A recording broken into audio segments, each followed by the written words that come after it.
Assalamualaikum warahmatullahi wabarakatuh. Halo teman-teman, balik lagi bersama gua Arga di dalam podcast. Hari ini kita bakal ngobrolin topik yang lagi panas banget nih, tentang public relation di dunia politik.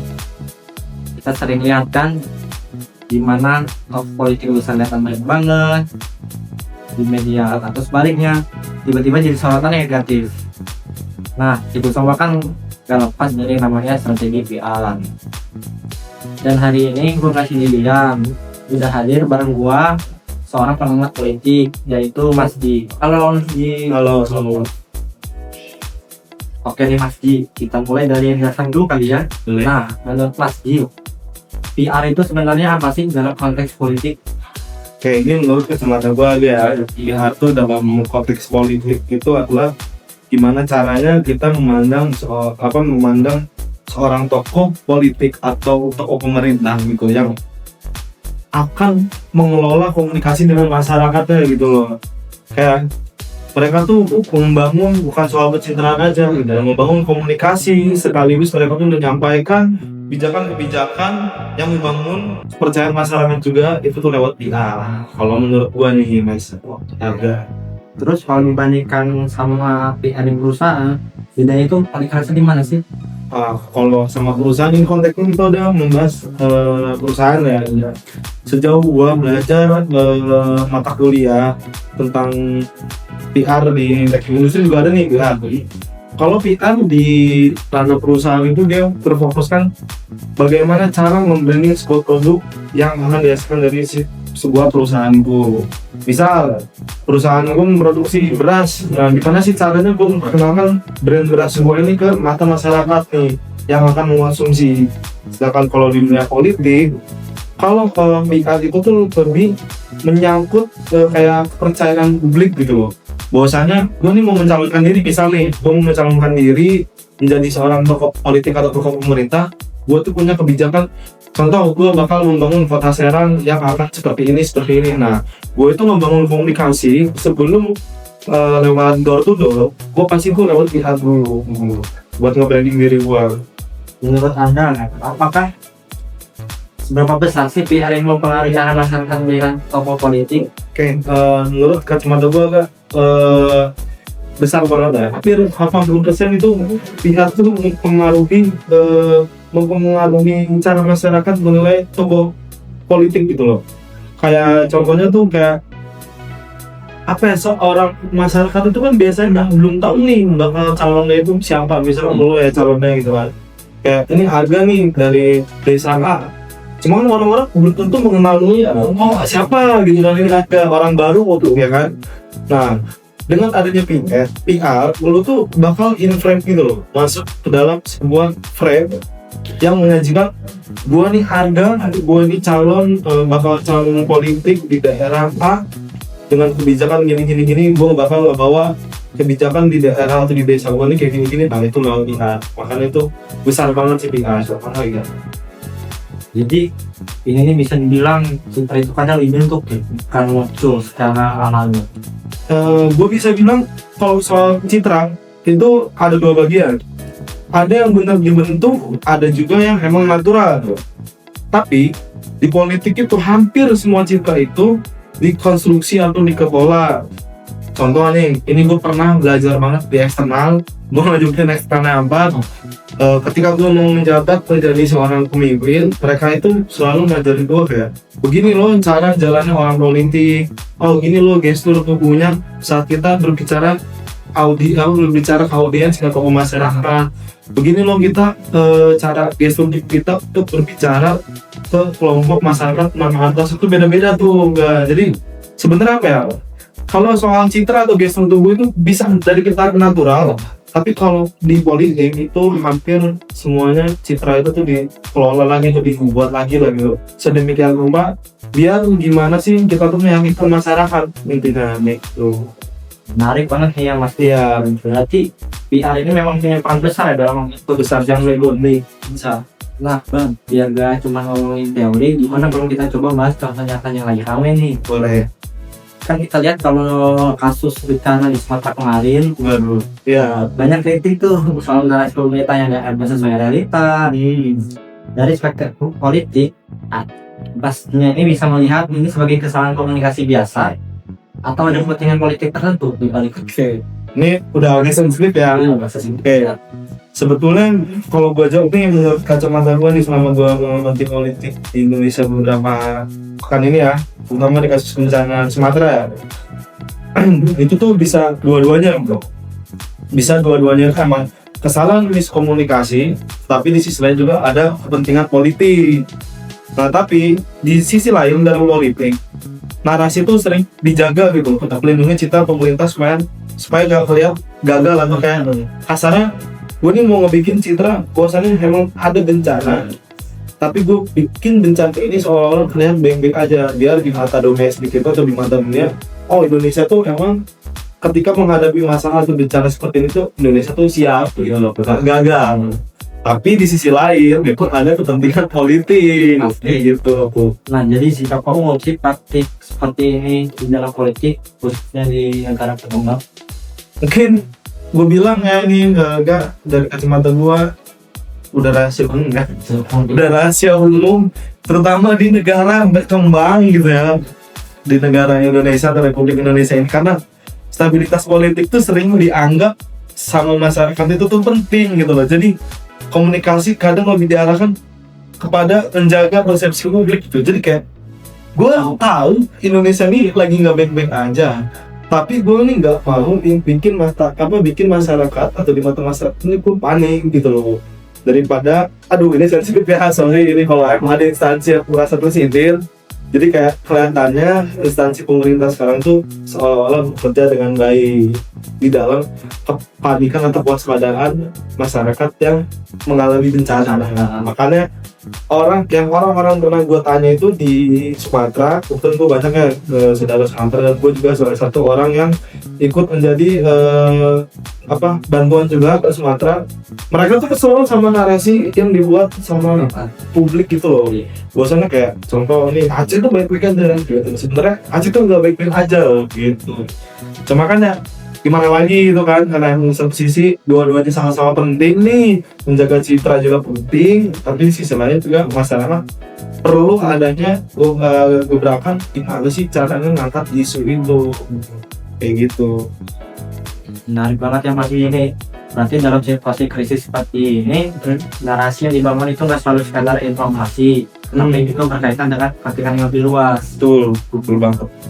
Nah, kalau kita masuk lebih spesifik lagi nih, ke cara pesan itu disampaikan, kan ada beberapa pejabat juga menyampaikan pernyataan yang dinilai terlalu optimistis ya. Dalam kacamata politik, apakah ini sekadar komunikasi atau bagian dari strategi untuk mengendalikan? Oke. Intinya itu strategi optimatis tuh strategi atau miskomunikasi ya, itu pertanyaan kan. Kalau menurut gua itu strategi. Gua orang yang selalu gak percaya kalau miskomunikasi, karena kalau miskomunikasi gak mungkin sekali dua kali ini sering banget kan, gak mungkin dong. Miskomunikasi tuh sering terjadi. Menurut gua itu strategi atau narasi lah optimistis yang dipakai untuk menenangkan publik dan mencegah kepanikan tadi yang ngobrol tuh. Walaupun ya realitanya kelihatannya mereka tuh lagi nggak baik-baik aja kayak gitu. Nanti apakah narasi optimistis ini lebih ditujukan untuk publik atau justru untuk elit politik? Kalau gua melihat ini buat dua-duanya ya kan, buat publik ya, tapi juga buat elit politik juga kayak gitu. Karena secara nggak langsung nih elit politik itu kan setahu gua ya, dalam mengambil politik mereka tuh memegang pasar juga di Indonesia. Ya kasarnya yang biasa kita kenal tuh berarti 7 pilar naga ya, naga hebat kayak gitu kan. Nah itu taruhlah mereka tuh investor kan di Indonesia. Jadi narasi itu tuh ditujukan juga buat mereka investor politik lain.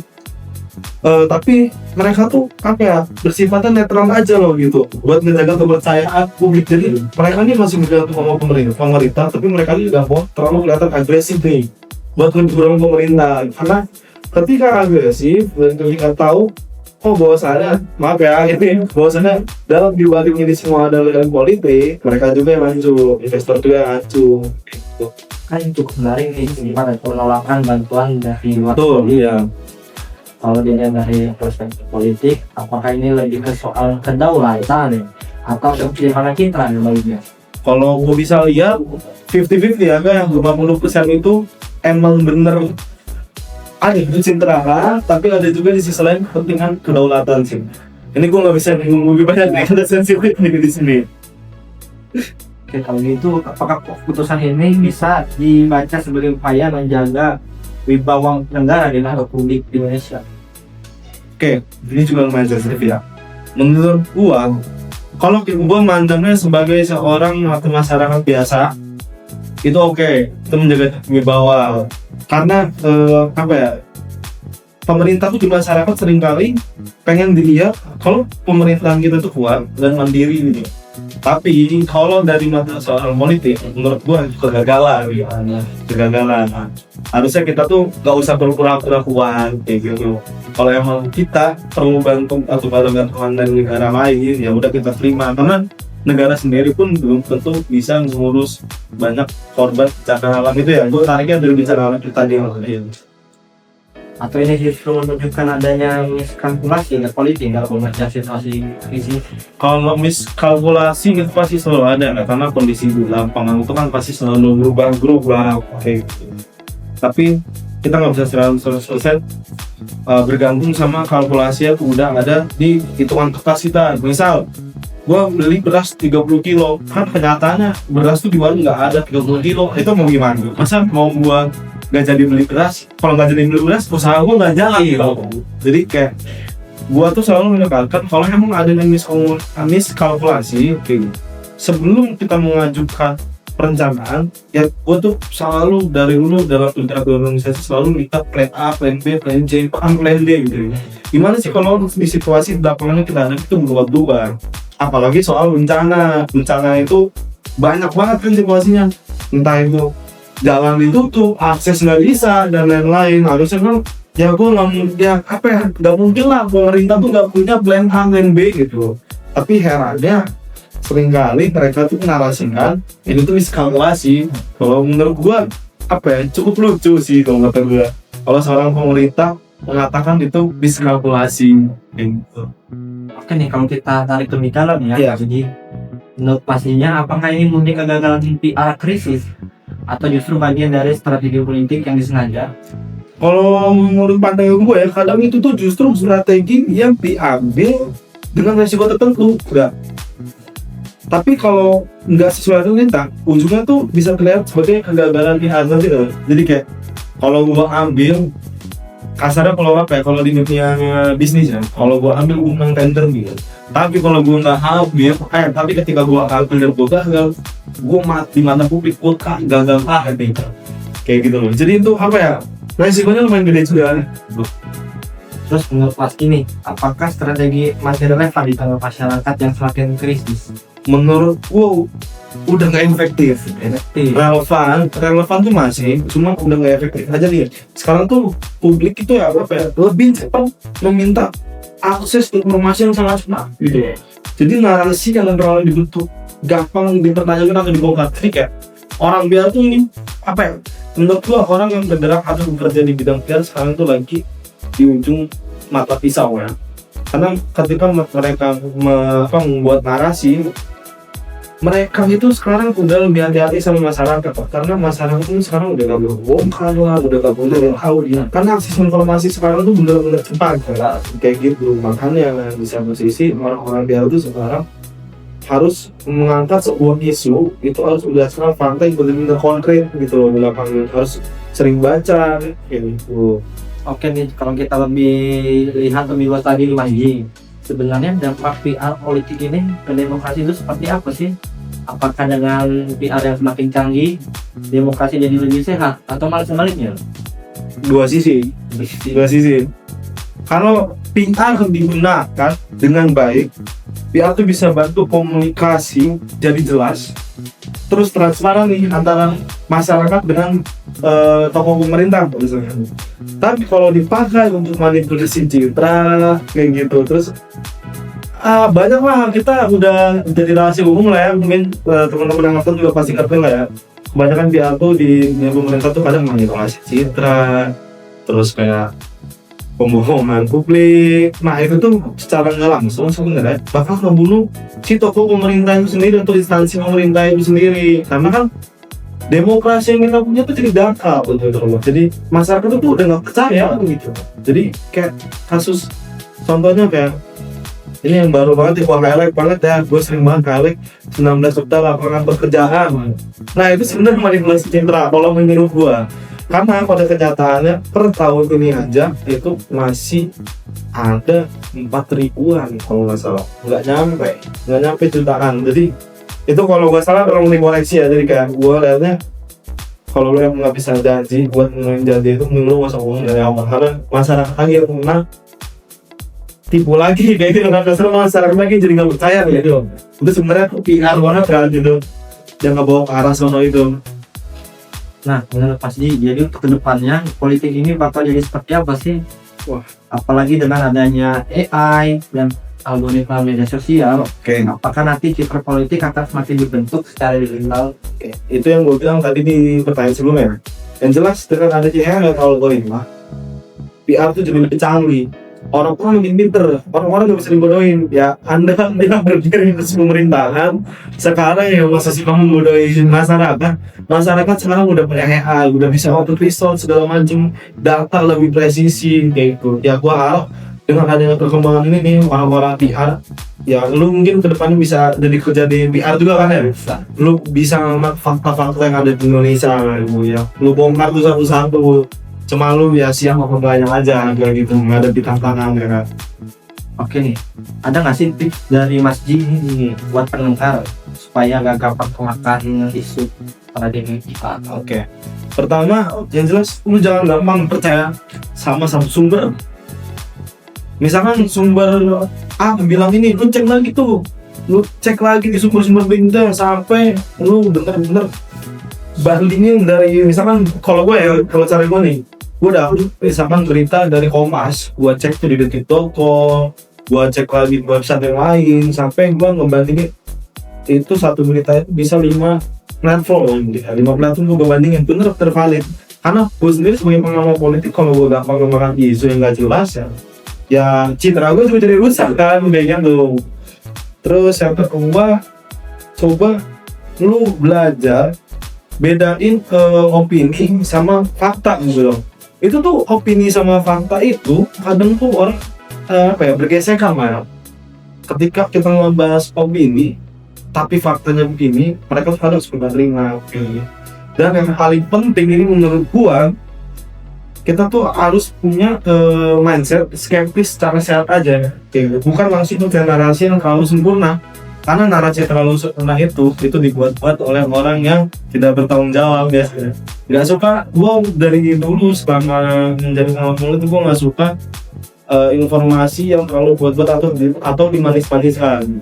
Padahal kenyataannya data yang gua terima mereka tuh tidak seperti itu loh.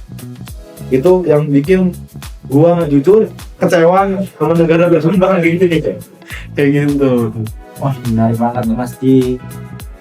Dari obrolan kita tadi, kita jadi sadar bahwa dalam situasi krisis seperti bencana, komunikasi itu kan cuma soal menyampaikan informasi, tapi juga soal pengunduran, empati, dan kepercayaan. Dan ketika narasi tidak sejalan dengan realita, yang dipertaruhkan bukan cuma citra, tapi juga kepercayaan publik dalam jangka panjang. Betul. Oke, kalau itu terima kasih banyak untuk Mas Ji atas insight yang membuka perspektif hari ini. Oke, ya. Dan juga buat teman-teman yang mendengarkan, tetap kritis juga ya, karena di balik setiap narasi selalu ada sudut pandang yang perlu kita pahami lebih dalam. Tuh. Kalau gitu, gua akhiri. Wassalamualaikum warahmatullahi wabarakatuh. Waalaikumsalam. Sampai jumpa di podcast selanjutnya.